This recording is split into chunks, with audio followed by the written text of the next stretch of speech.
This program is sponsored by Thrill City, Hyderabad.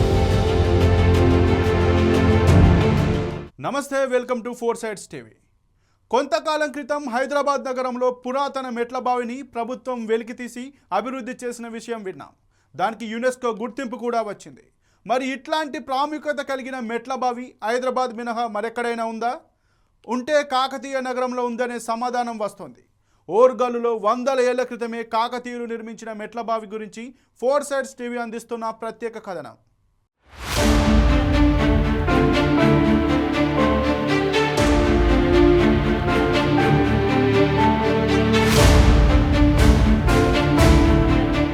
Kakatiya వంశస్థుల్లో Ganapathiraju కుమారుడు ప్రతాపరుద్రుడు నిర్మించిన కాకతీయుల కాలం నాటి బావి ఇది.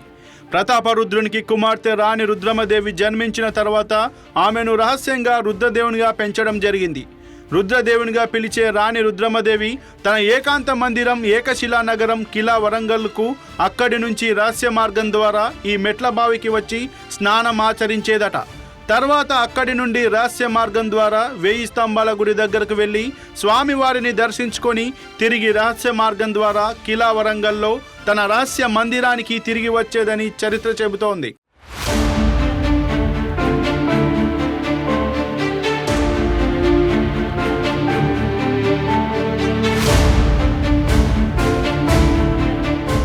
అయితే ఇక్కడ ఒక మెట్ల బావి ఉన్న విషయం ఇటీవలి కాలంలోనే బయటపడింది.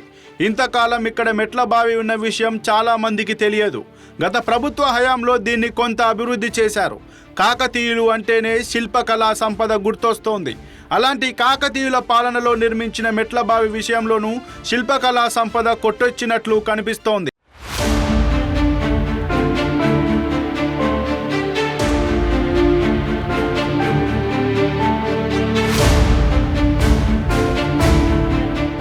ఓరుగల్లు ప్రాంతంలో కాకతీయుల నిర్మాణాలు అనేకం కనిపిస్తాయి. కిలా వరంగల్ కోట చూడముచ్చటగా ఉంటుంది. 1000 స్తంభాల గుడిది మరో ప్రత్యేకత.